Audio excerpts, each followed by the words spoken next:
Bonjour. En tant que maman, grand-mère, épouse depuis 55 ans, catholique, heureuse de prendre part à la vie de l'Église, je vais essayer de répondre aux deux questions qui m'ont été posées. Comment j'accueille la nouvelle traduction du missel roumain? Comment je prends conscience de la part active qui me revient?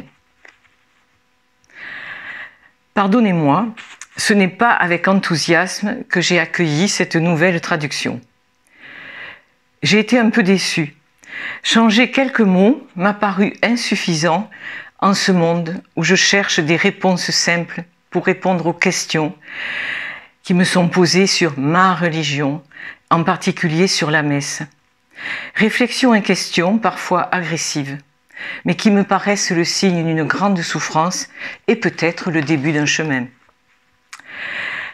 J'ai alors pensé à ma grand-mère, à la manière dont elle a accueilli le bouleversement de la messe après Vatican II, nouveauté inimaginable quelques années plus tôt.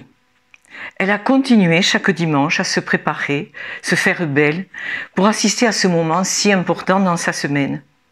Elle n'a pas fait de commentaires. Elle s'est montrée confiante, disponible à ce que l'Église lui demandait.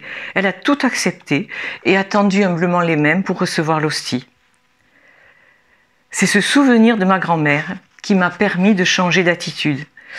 J'ai essayé d'accueillir avec joie la nouvelle traduction. J'ai essayé de comprendre le renouvellement actuel et d'aller au-delà des mots pour entrer un peu plus au cœur du mystère. 3 verbes ont surgi en moi. Assister, participer, vivre. Ils correspondent aux étapes de ma vie. Assister. Enfant, j'assistais à la messe du dimanche dans mon école, avec comme assemblée uniquement des filles et des religieuses. Durant les vacances et pour les grandes fêtes, je venais à la cathédrale. J'aimais la foule. Je montais aux tribunes à l'époque ouverte. Et j'étais éblouie, je le suis toujours, par la beauté des peintures de la voûte toute proche. Je me croyais au paradis. Adolescente, j'ai choisi d'assister un matin par semaine à la messe basse de l'école. Ce matin donnait sens à ma semaine. J'étais fière et heureuse d'être catholique.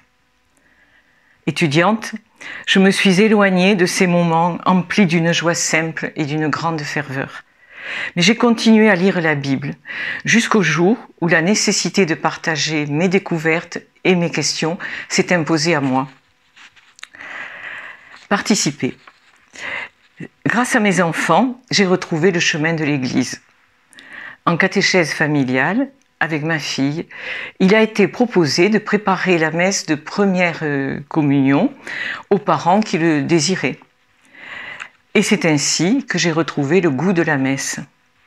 Mais dans le même temps, avec mon fils, j'ai rencontré le MEJ, Mouvement Eucharistique des Jeunes. La couverture de la première revue a été une révélation, un flash, Eucharistie égale merci. J'ai découvert le mouvement d'action de grâce, le retour de Jésus vers son Père. Il a tout reçu de lui et lui rend tout.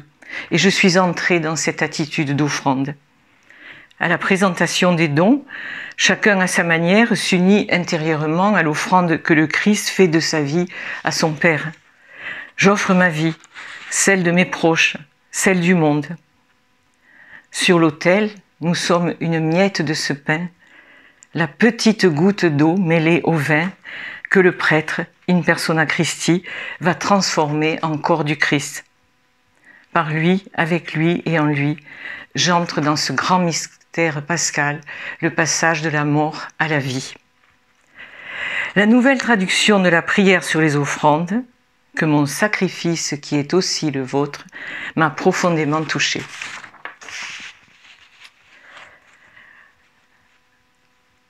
Vivre. L'Eucharistie de Jésus n'est pas un moment à la fin de sa vie. Toute la vie de Jésus est eucharistique. Par Jésus venu nous apprendre à aimer et par son esprit qui nous conduit, qui agit dans le cœur de tout homme, croyant ou non, nous devenons capables d'aimer, d'espérer, de rester dans la confiance. tout devient possible. Il suffit d'ouvrir les mains, recevoir et donner. À chaque Eucharistie, Jésus donne sa vie pour que nous ayons la vie. Il nous fait entrer davantage dans ce grand mystère de Dieu, mystère de vie, d'amour et de communion. Soyez ce que vous voyez et recevez ce que vous êtes, dit saint Augustin. Le Christ est vivant en nous, nous sommes assimilés à lui, nous sommes un seul cœur, une seule âme. Frères et sœurs, nous dit la nouvelle traduction. Quand je sors de la messe, comme les disciples d'Emmaüs ou la Samaritaine ou Puy de Jacob, j'ai un grand désir de partager la joie et la paix qui m'habitent. Ne pas laisser sans effet la grâce reçue de Jésus. Nietzsche a dit « S'ils avaient des visages de sauvés, je pourrais croire en leur sauveur. » Cette remarque m'a bouleversée, me bouleverse. Je me sens tellement petite, incapable. Avec la demande de grâce, découverte dans la communauté vie chrétienne, CVX, j'ai grandi dans la confiance, l'assurance de l'action de l'Esprit dans mon cœur. Demandez et vous recevrez. Quand je relis ma prière, mes demandes de grâce, je vois concrètement que le Seigneur me répond. Il me connaît mieux que je me connais, il me surprend et me donne bien plus que ce que je lui demande, pour mieux aimer et servir. Alors, ma part active, j'ai bien sûr répondu à des appels, pris des engagements, mais j'ai appris qu'il était bon d'appeler à mon tour, et même de laisser ma place pour permettre à d'autres de découvrir la joie du service. J'espère que la nouvelle traduction du missel romain va provoquer une réflexion dans nos paroisses, un renouvellement dans notre manière de vivre l'Eucharistie. Je suis allée à une rencontre à Castres sur ce thème et j'aimerais tant que la même chose puisse se vivre ailleurs. Avec la nouvelle traduction, un petit livret au cœur du mystère de la messe propose une initiation à l'Eucharistie en petits groupes. Je ne l'ai pas encore vu. La communication est difficile. À chacun de nous de faire suivre humblement ce que vit l'Église, la paroisse, le diocèse, le monde.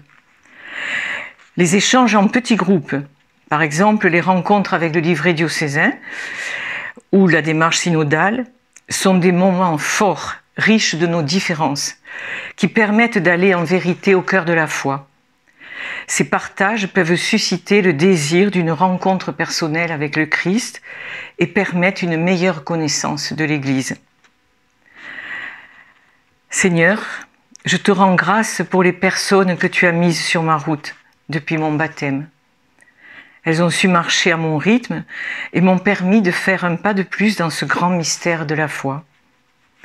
Alors, au milieu des événements douloureux que le monde et l'Église traversent, que la bonne nouvelle d'un Dieu qui aime tout homme transparaisse dans nos visages et dans nos cœurs et dans nos gestes. Les petites choses de la vie, tout instant vécu avec amour et présence de Dieu dans le monde. Seigneur, donne-nous la grâce de la joie et de la liberté des enfants de Dieu qui, frères et sœurs, se savent aimer d'un même Père.